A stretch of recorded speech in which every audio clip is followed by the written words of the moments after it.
미국의 팀 켈러 목사님이 쓴 책 중에 인생 질문이라는 제목의 책이 있습니다. 이 책은 저자가 그 영국의 옥스퍼드 대학교 그리고 미국의 하버드 대학교에서 이제 우리로 치면 대부분이 예수 믿지 않는 그런 대학생들을 대상으로 강의한 내용들을 묶어서 만든 책인데요. 우리말로는 이걸 인생 질문이라고 번역을 했지만 원래 이 책 제목은요. Encounters with Jesus. 그러니까 우리말로 하면 예수와의 만남. 이런 제목으로 쓰여진 책입니다. 그래서 이 책 프롤로그 제목이 이거예요. 우리가 만나야 할 예수. 우리가 만나야 할 예수. 이 책을 딱 펼치면 책 제목이 가지고 있는 그 의미가 계속 연결이 되는데요. 그 첫 번째 페이지에 이런 글이 나옵니다.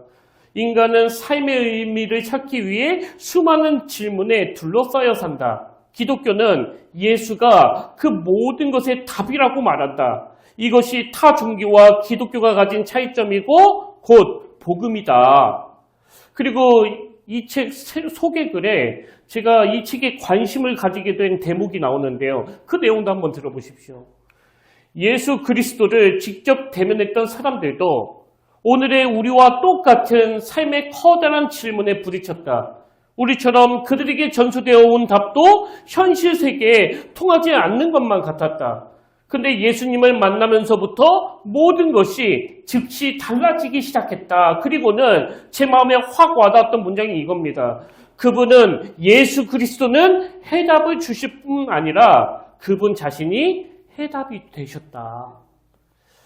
만약에 누가 저에게 어떤 기도 제목을 가지고 찾아오시잖아요. 그러면 저는 말씀을 근거로 답을 드려야 되는 존재예요. 근데 저는 그것밖에 못하는데요. 예수님은 성경을 통해 답도 주시지만 그분의 존재 자체가 해답이라는 거예요. 그래서 이 표현이 저에게 너무 와닿아가지고 오늘 설교 제목을 여기서 따왔는데요. 사실 제가 이런 타이틀에 관심을 가지고 또 이것들을 기도 제목으로 삼는 이유가 두 가지 있습니다. 그 첫 번째 이유가 뭐냐면 그 가나안 성도라고 이제 예수는 믿는데 교회를 안 나가는 분들이 생각보다 많다는 그런 이야기를 제가 계속 듣고 있기 때문이에요. 그리고 제 주변에도 꽤 많은 그 가나안 성도들이 있는데요. 뭐 만나서 대화를 해보면 적어도 제가 만난 분들 중에는요.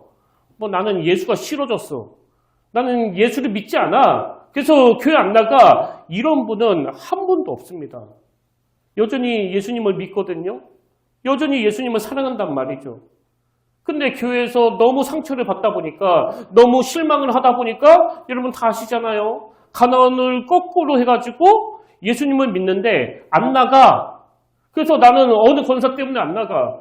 나는 어느 집사 때문에 안 나가. 심지어는 나는 그 교회 목사 꼴 보기 싫어서 안 나가. 뭐 이런 경우도 있는 거 아닙니까?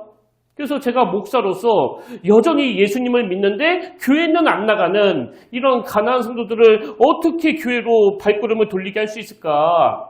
이게 저에게 늘 숙제이고 또 기도 제목이기 때문에 제가 이 책이 나오는 내용들이 참 와닿았고요. 그러면 두 번째로 제가 요즘에 예수님의 존재 자체가 해답이다. 이 표현을 가지고 고민하고 기도하는 이유가 뭐냐 하면 근래에 몇 번 말씀드렸는데요. 하나님이 이번 여름이 시작되자마자 계속 제 마음에 주시는 마음이 우리 평택교회 이대로 가면 안 된다는 거예요. 물론 우리 평택교회를 좋게 평가하시는 분도 계시지만 하나님은 우리 평택교회가 더 건강한 교회가 되기 위해서는 지금보다는 훨씬 더 영적인 교회가 돼야 한다. 그리고 이 교회 안에서 성도들이 나누는 대화가 영적인 대화가 돼야 한다. 계속 이런 부담을 느끼면서 이 문제를 가지고 제가 고민을 하고 있었는데요. 우리 하나님의 그 계시의 말씀은 항상 그 점진적이에요. 점진적. 한 번에 다 주시지 않거든요. 왜? 미련한 우리는 다 주셔봤자 그거 다 소화하지 못하기 때문에. 하나님이 아무리 말씀하셔도 그거 한 번에 확 알아듣지 못하기 때문에 지금 제가 한꺼풀 깨달아가고 있는 중이거든요. 그래서 그동안 나누었던 여호수아서 말씀을 잠깐 내려놓고 이번 여름에 제가 깨달은 내용을 여러분과 좀 나누고 싶은데요. 제가 이번 여름에 깨달은 게 뭐냐 하면 여러분 우리 평택교회가 하나님이 원하시는 영적인 공동체가 되는 건 또 영적인 언어가 풍성한 교회가 되는 건요. 언제 이루어지는가 하니까 오늘 설교 제목 그대로입니다. 우리 교회 성도님들이 모든 문제에 대안 되시는 예수 그리스도를 만날 때 그때 이루어지는 일이라는 거예요. 그래서 이 교회 안에서도 우리 교회는 참 좋은 교회야. 우리 교회 성도님들은 다 좋은 분들이야. 이런 말이 나와야 되지만 보다 근원적으로 우리 교회에서 풍성하게 나와야 되는 건 이 대안 되시는 예수 그리스도, 그분에 대한 이야기가 많이 나오고 그분에 대한 은혜의 감격이 많이 나오고 그분으로 인해서 기쁨이 충만해진 그 간증이 더 많이 나와야 된다는 겁니다. 그래서 저는 이 대안 되시는 예수 그리스도 이 제목을 깊이 묵상하면서 지금 말씀을 계속 준비하고 있는데요. 여러분 사실 교회가 자꾸 무기력해지는 이런 근본적인 문제는요. 초신자들이 만드는 게 아닙니다. 저는 사역하면서 그런 장면을 많이 봤거든요. 교회 나온 지 얼마 안 되는 분들이 예배 처음부터 막 눈물을 줄줄 흘리는. 제가 보면 그분들은요. 그 찬양 하나를 부르더라도 막 얼마나 감격하는지. 한 번은 처음 믿은 그 어떤 청년이 저한테 와가지고 무슨 얘기를 하는가 하니까 목사님 정말 신기한 일이 벌어졌다는 거예요. 그래서 뭔 일이냐고 그러니까 제가 옛날에는 그 맨날 유행가를 입에 달고 살았었는데 어느 순간부터 계속 찬양만 듣게 되고 또 그 찬양을 들으면 그렇게 눈물이 난다는 거예요. 그리고 제가 그 찬양 가사에 담긴 의미를 성경적으로 풀어주면 마음이 더 풍성해지는 거거든요. 그래서 저는 사역하면서 예수 처음 믿는 분들이 참 따끈따끈한 그 하나님의 조우라고 그럴까요? 처음에는 그 교회에 좋은 사람 많다더라. 그 목사님 설교가 좀 길긴 한데 들을만해. 들어보면 재밌어. 어떤 깨달음이 있어. 그래서 교회에 나왔다가 그 예기치 않은 만남. 예수 그리스도를 만나고 그분과의 조우를 통해서 인생의 답을 깨달아가는 기쁨을 누리는 걸 제가 많이 듣고 많이 봤기 때문에 여러분 저는 정말 확신하는데요. 지금 이 시간에도 그분은 여전히 일하고 계시고 오늘도 그분이 역사하는 가운데 수많은 인생의 문제로 이 목마름을 가지고 나온 영혼들에게 그 해답을 제시해주고 계시다고 저는 믿습니다. 근데 문제는 오래 예수 믿은 분들이에요. 이제 오래전부터 교회 다녀가지고 이 예배에 그 순서에 너무 익숙해지다 보니까 뭘 해도 기쁨이 없고 뭘 해도 감격이 없고 어떤 분은 막전엔 찐빵이 아니라 식어 빠진 찐빵 같아요. 그래서 누가 옆에서 막 눈물을 흘리고 막 그렇게 찬양을 하면 그걸 보면서 나도 옛날에 저랬는데 나도 예전에는 저렇게 뜨거웠는데 그런 분도 계시는 거 아닙니까? 그 어떤 사람이 바로 저거든요. 모태신앙이고 또 목사고 신학 공부를 계속해오던 사람인데도 불구하고 어느 날 보니까 제가 바로 이 식어 빠진 찐빵이었더라고요. 그래서 몇 주 전에도 그런 말씀을 드렸잖아요. 초창기에는 여기 예배당에 혼자 앉아가지고 울기도 참 많이 울었었는데 이제는 그 눈물이 다 메말라 버렸다고. 근데 하나님은 이렇게 무미건조하게 예배드리는 걸 제일 마음 아파하시고 영적으로 문제가 있다고 말씀하시기 때문에 사실 지금 이 여호수아서는 설교 준비가 어느 정도 마무리가 됐거든요. 그래서 저도 이 여호수아서 말씀을 빨리 끝내고 이제 좀 편안하게 쉬어야 되겠다 그런 생각을 하고 있었는데 하나님이 제 마음에 계속 부담을 주셔가지고 제가 오늘 이 본문을 바꾼 겁니다.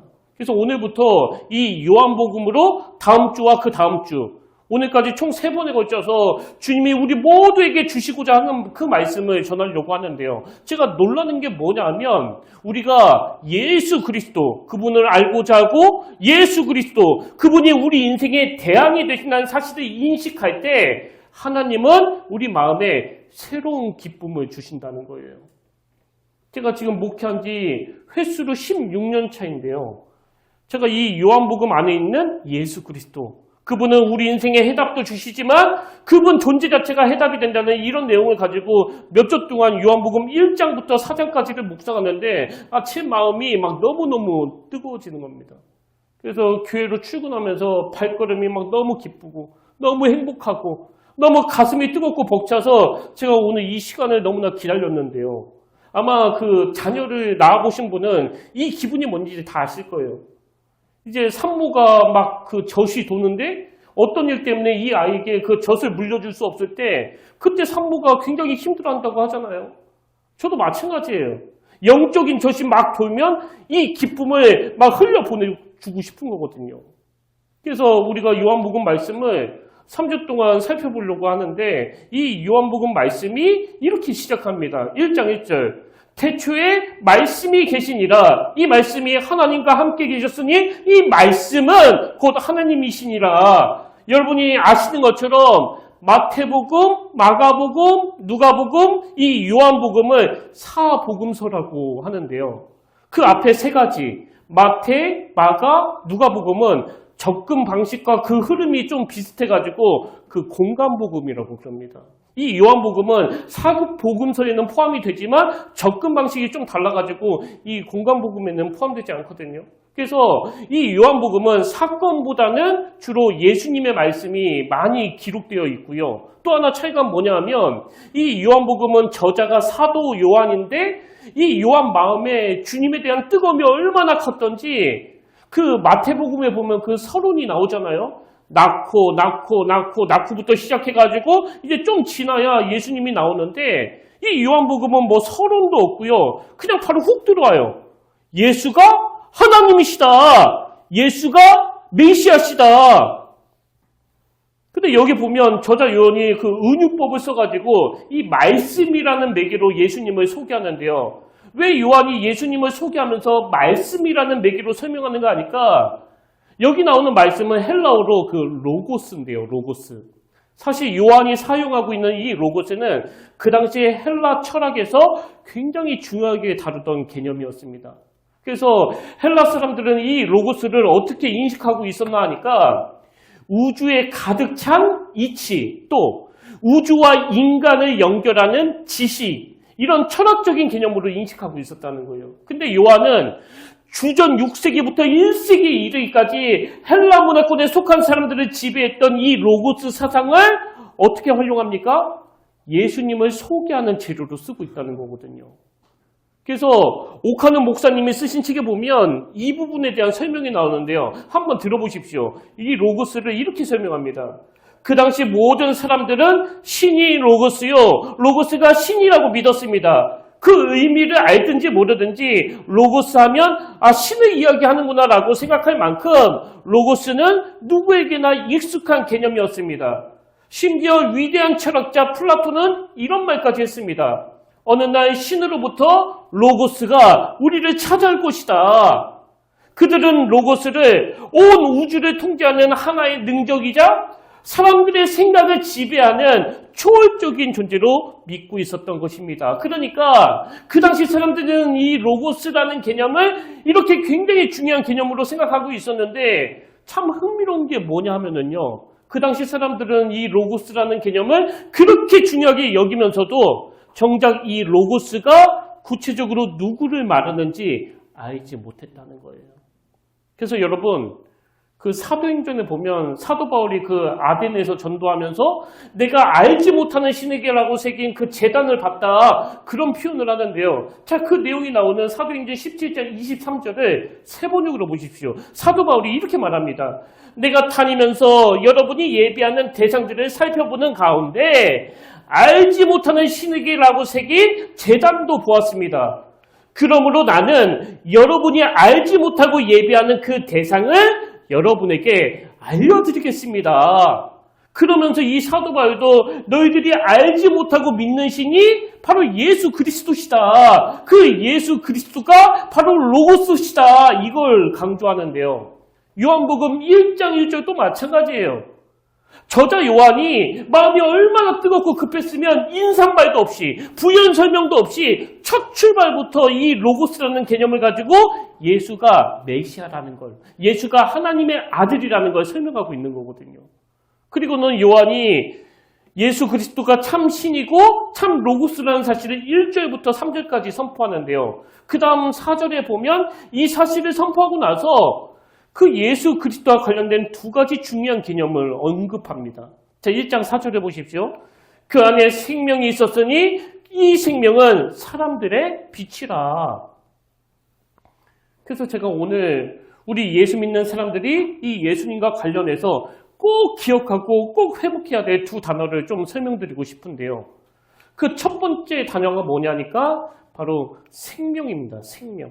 예수하면 바로 이 생명이 떠올라야 돼요. 예수, 생명. 생명, 예수.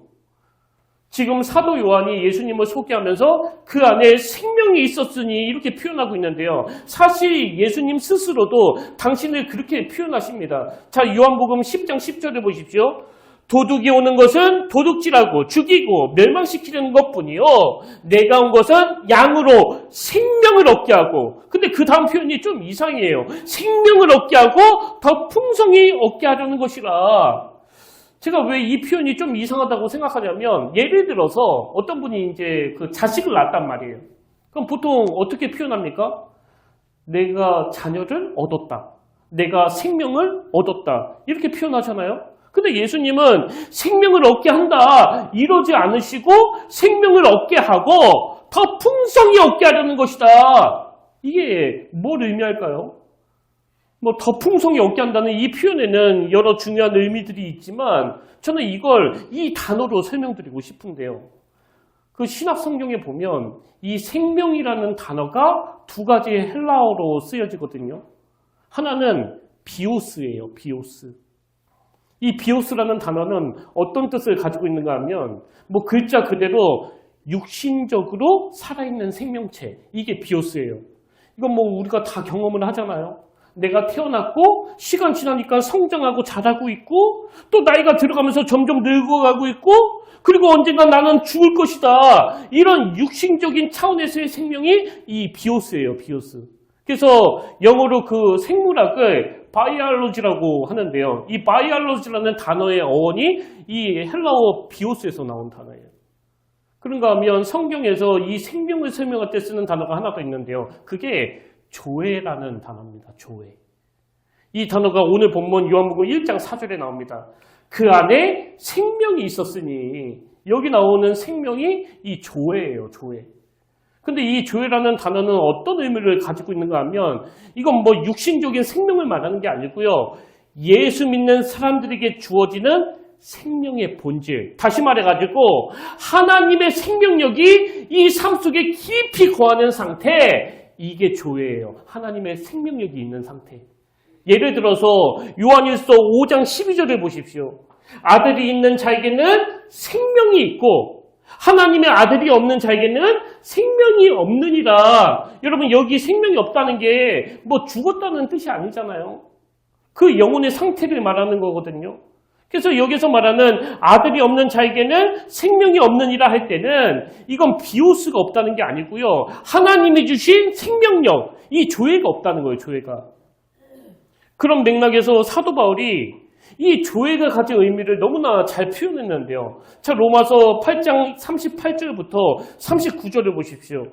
내가 확신하노니 사망이나 생명이나, 여기 생명이 나오죠. 사망이나 생명이나 천사들이나 권세자들이나 현재일이나 장래일이나 능력이나 높음이나 깊음이나 다른 어떤 피조물이라도 우리를 우리 주 그리스도 예수 안에 있는 하나님의 사랑에서 끊을 수 없으리라. 지금 사도 바울이 뭘 말하는 거예요? 다른 것들은 다 유한적이지만 하나님이 주시는 이 조회, 이 생명력은 영원하다는 걸 강조하고 있는 거예요. 그래서 여러분, 우리가 이 땅을 살아가다가 어떤 고난을 만나고 회사에서 무슨 실직을 당하고 또 어떤 병을 만나고 이 땅에서 겪는 아픔들은요, 우리의 그 근원적인 문제가 아니에요. 제가 몇 번 말씀드렸잖아요. 인생은 원래 그런 거거든요. 근데 만약에 서울에서 그 부산까지 가는 기차를 타놓고 하나님 제가 부산까지 갈 때 한 번도 터널을 만나지 않게 해주세요. 여기 승객들이 다 터널을 만나도 나는 예수 믿는 사람 아닙니까? 그러니까 이 터널을 만나지 않는 길로 인도해 주세요.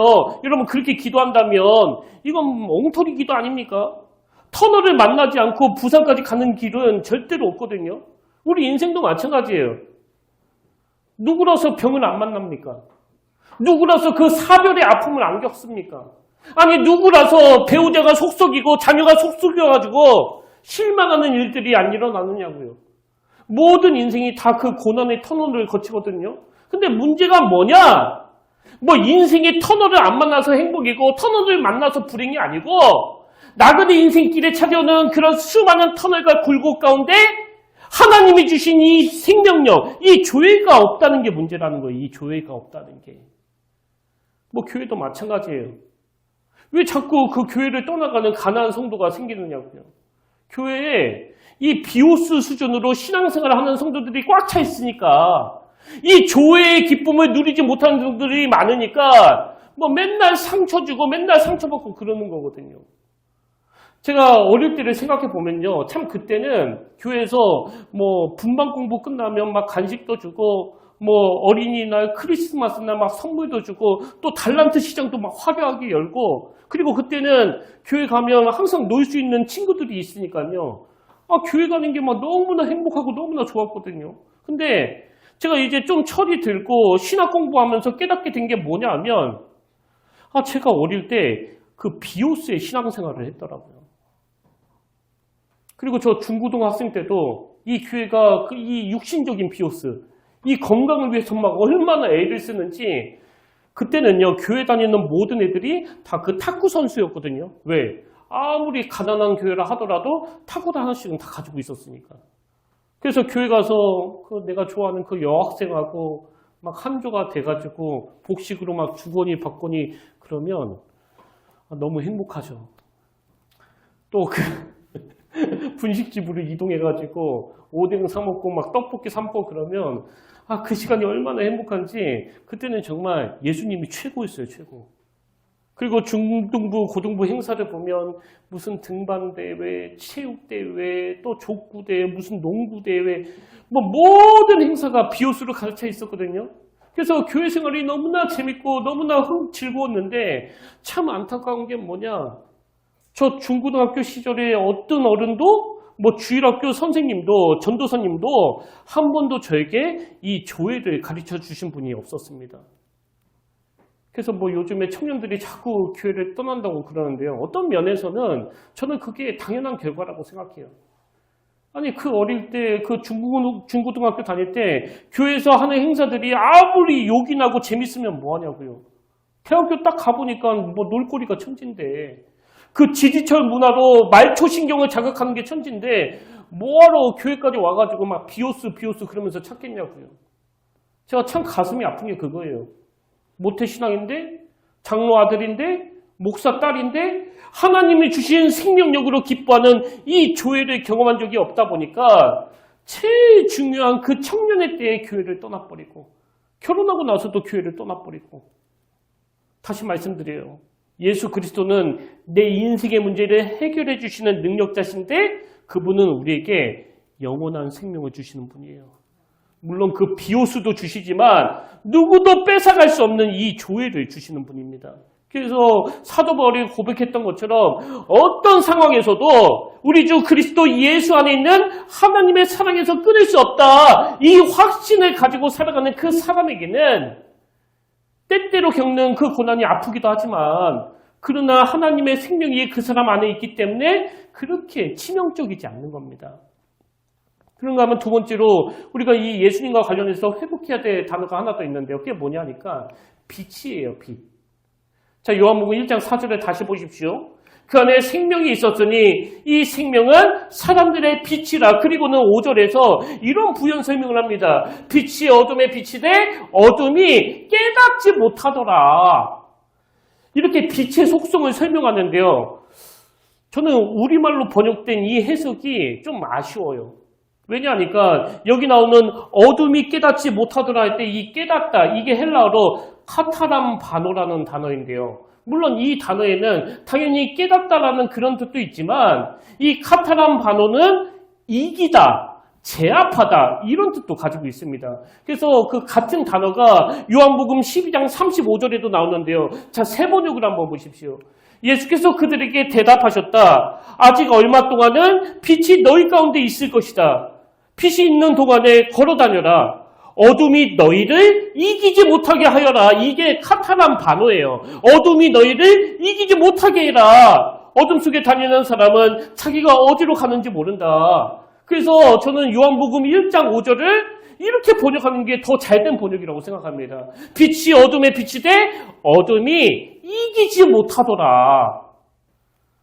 저는 이 말씀을 묵상하다가 우리 부모님들이 생각나는데요. 여러분, 자녀 때문에 그 마음고생 많이 하시잖아요. 사춘기 때는 막 애가 이 나쁜 친구를 만나가지고 거기에 물들면 어떻게 하나, 이게 막 처음에 그 관심사 아닙니까? 그래서 막 수시로 전화해가지고 너 지금 누구 만나고 있어? 빨리 들어와. 엄마 나 친구하고 밥 먹으러 갈게. 밥 먹고 갈게. 걔가 누구야? 걔 괜찮은 애야? 걔 건강한 애야? 뭐 자녀가 청년이 돼서도 마찬가지예요. 제가 가끔 그 청년을 둔 부모님하고 상담해보면 아직 취직이 안 된 것도 걱정이고요. 또 취직이 되고 나서도 걱정이 태산이에요. 왜? 취직이 되면 한편으로는 너무 기쁘지만 도덕적인 어른들이 보기에 지금 이 시대가 뭐 동성애부터 시작해가지고 너무나 혼란스러운 가치관과 이 상상을 초월하는 일들이 일어나다 보니까 얘가 취직해가지고 또 그런데 물들면 어떡하나 이런 걱정이 되는 거거든요. 근데 여러분 한번 이렇게 생각해 보면 어떨까요? 우리가 참 건전하고 건강한 아이들을 잘 만나가지고 순탄하게 잘 자라는 걸 모든 부모님들이 바라고 원하지만 때때로 우리 애가 좀 그렇지 않은 아이들과 어울린다 하더라도 하나님 부모인 저는 이렇게 기도하기 원합니다. 예수 그리스도의 속성은 빛이시고 우리 아이는 그 빛의 자녀라면 우리 아이가 그 아이를 만나서 막 방황하고 탈선하는 것이 아니라 그 아이가 빛의 자녀인 우리 애를 만났기 때문에 그 아이 인생에 변화가 일어나기를 원합니다. 그래서 부모가 자녀의 형통을 놓고서도 기도해야 되지만 계속 온실 속의 화초로 자랄 수 없는 이 환경을 놓고서도 기도하는 거예요. 그런 면에서 저는 이 말씀을 묵상하는 중에 여러분 그 구약에 나오는 요셉 그리고 또 다니엘이 생각나는데요. 여러분도 잘 아시지만 이 두 사람은 전부 그 어둠을 빛으로 이긴 사람들 아닙니까? 그래서 제가 무슨 생각이 드는가 하니까요. 이 요셉과 다니엘은 믿음으로 그 빛으로 어둠을 이겨냈다고 하는데 그들은 구약의 사람들이고 우리는 그 신약을 살아가고 있단 말이죠. 그래서 신약을 살아가고 있는 우리가 예수 그리스도의 십자가를 통해서 어떤 혜택을 누리는가 하면 요한복음 16장 33절이요.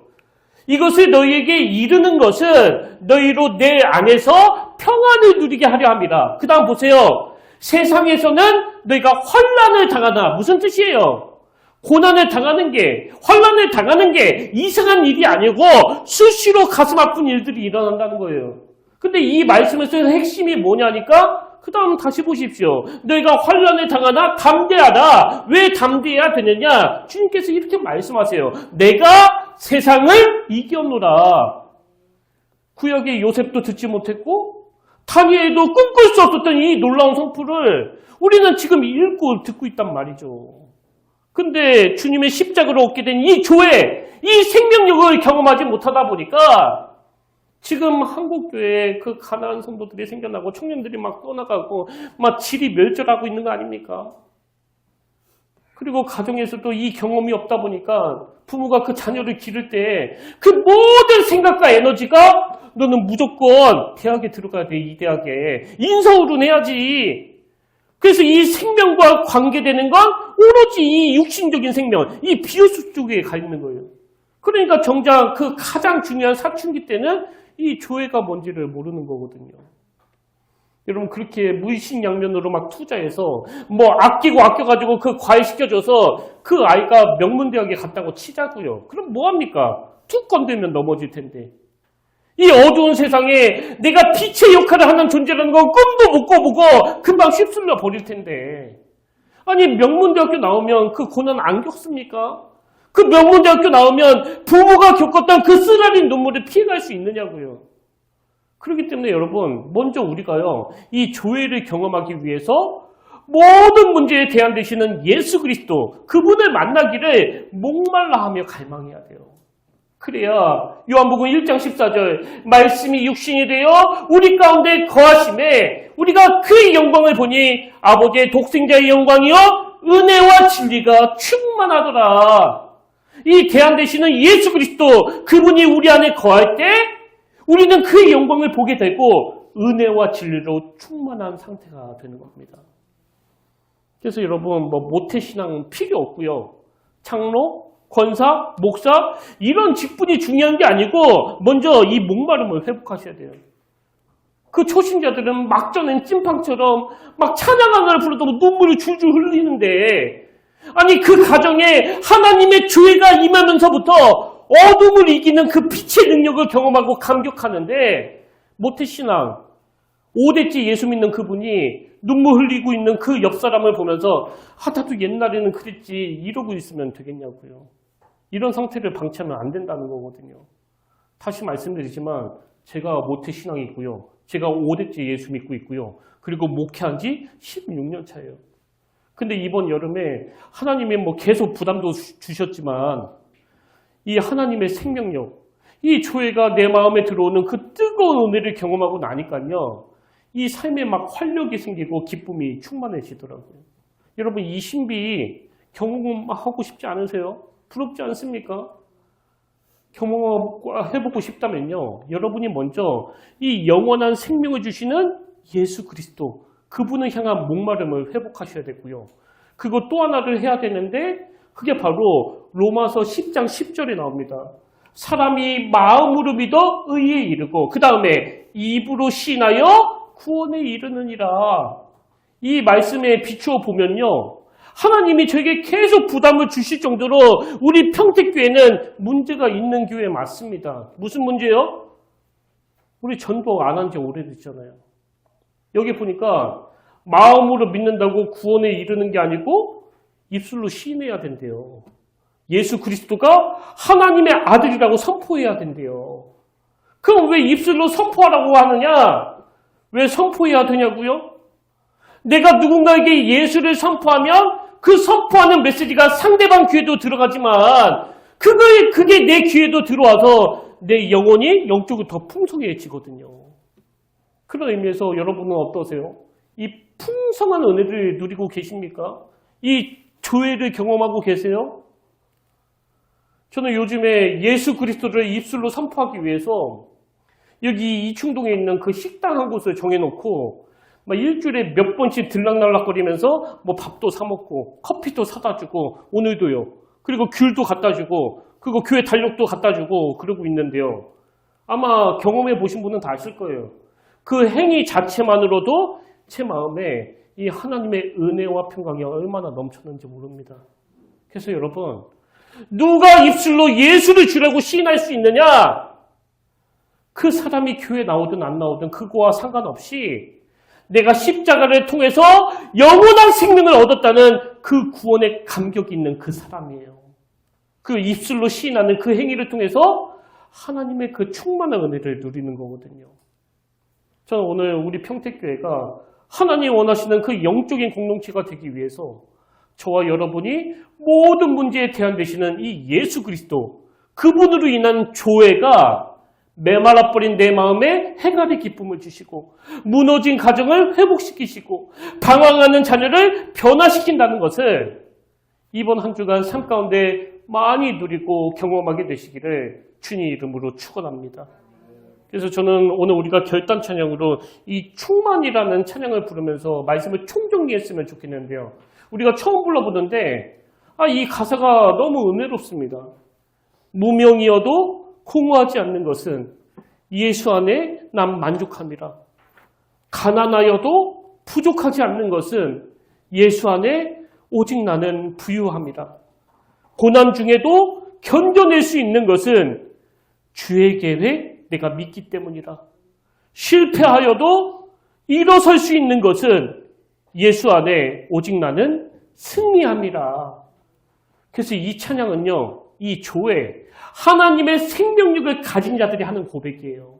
오늘 말씀을 기억하시고 내가 이 생명력을 전하고야 말겠다. 이런 비장함을 가지고 우리 한번 이 찬양 불러보기를 원합니다.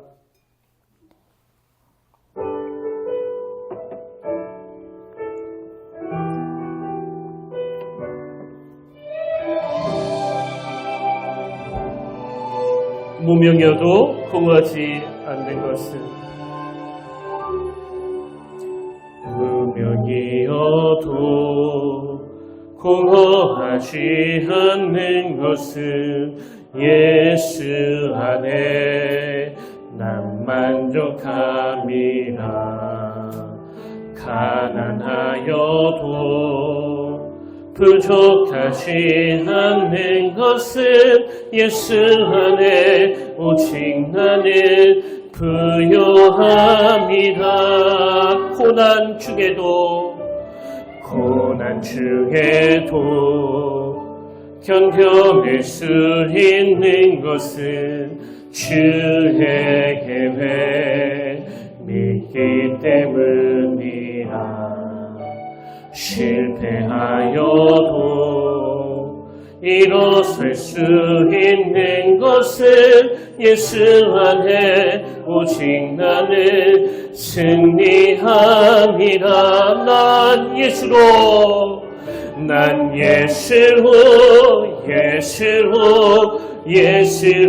충만하네. 난 예수로 충만하네. 난 예수로 충만하네. 영원한 왕 내 안에 살아계. 내 몸이 약해도 낙심하지 않는 것은 예수 안에 난 완전함이라. 화려한 세상 부럽지 않는 것은 난 예수로 충만함이라. 난 예수로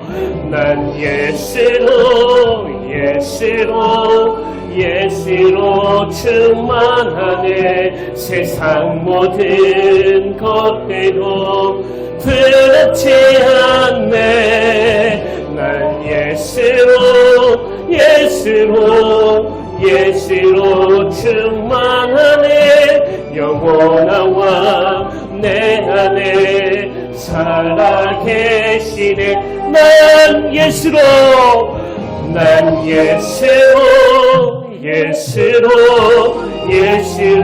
충만하네. 세상 모든 풍파도 두렵지 않네. 난 예수로 충만하네. 영원한 왕 내 안에 살아계시네. 영원한 왕 내 안에 살아계시네.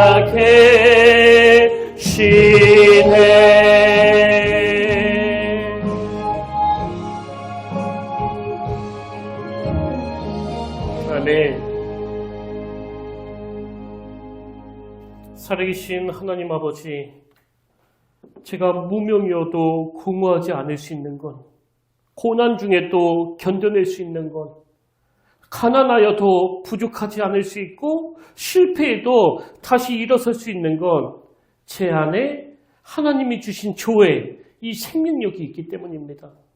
오늘 우리 모두가 어떤 것도 우리 주 그리스도 예수 안에 있는 하나님의 사랑에서 끊을 수 없다는 걸 확신하도록 도와주시고, 이 교회에 역사하시는 예수 그리스도의 생명력으로 예배만 드리면 치유가 일어나고, 예배만 드리면 마음의 상함이 다 사라지고, 예배만 드리면 다시 일어서 용기가 생기는 이런 일들이 날마다 일어나도록 은혜를 더하여 주시옵소서.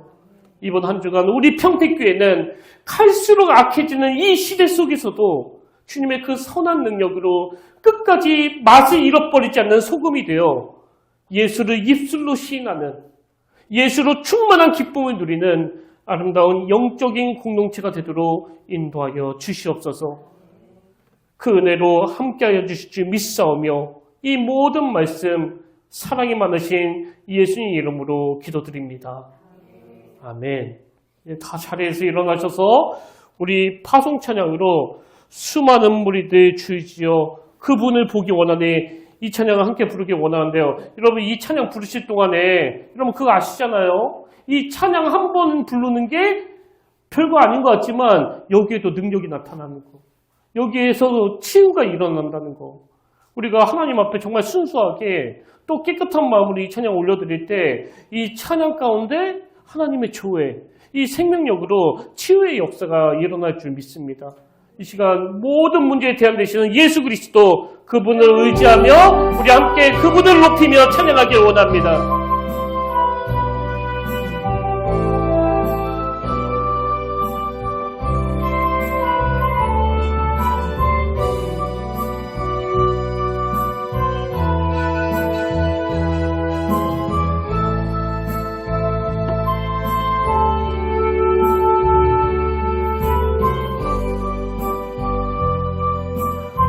우리 선포하며 나갑니다. 수많은 무리들 주시오. 수많은 무리들 주시오. 그분을 보기 위해 따르네. 평범한 목수이신 그분 앞에 모든 무릎을 꿇어 경배하네. 모든 문제들 하나하나 지금까지도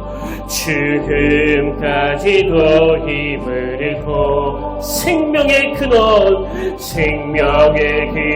되신 예수 이름 앞에 모든 권세를 굴복하네. 예수 이름 높이세. 예수 이름 높이세. 능력의 그 이름. 예수 이름 높이세. 구원의 그 이름. 예수 이름을 부르는 자. 예수 이름을 믿는 자. 예수 이름 앞에 나오는 자. 복이 있도다. 나의 계획이 실패하고 나의 계획이 실패, 나의 소망이 끊어질 때 나의 소망이 삶의 주관자다 되신 삶의 주관자 되신 그분 앞에 나의 무릎을 꿇어 경배하. 나의 삶을 그분께 맡길 때 나의 삶을 그분께 맡길 때 비로소 나의 마음 평안해. 구원의 반석 되신 예수의 이름을 소리 높여 찬송하네. 예수 이름 높이세. 예수 이름 높이세. 능력의 그 이름. 예수 이름 높이세. 구원의 그 이름. 예수 이름을 부르는 자. 예수 이름을 믿는 자. 예수 이름 앞에 나오는 자. 복이 있도다.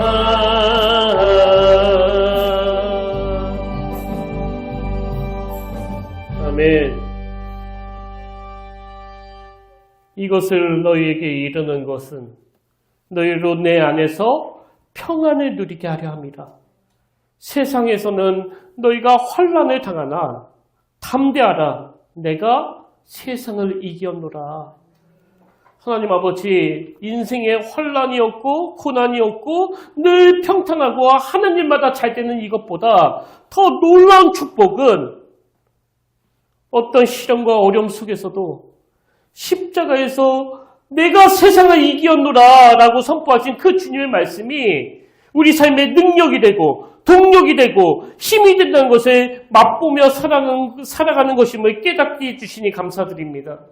하나님, 우리 인생에 찾아오는 수많은 고난들, 가정에 이런저런 어려움이 생기고 자녀들은 사춘기를 심하게 겪고 방황하고 청년들은 취업이 잘 안 되고 어른들은 실직하고 건강을 다치고 나이가 들어가면서 몸에 점점 힘이 빠져나가는 이런 일들이 우리에게 찾아온다 할 때 예수 그리스도는 모든 문제의 마스터키가 되시는 분이심을, 그분이 걸어간 십자가의 길이 우리에게 영원한 생명의 길을 주셨음을 확신하며 나아가도록 은혜를 내려 주시옵소서.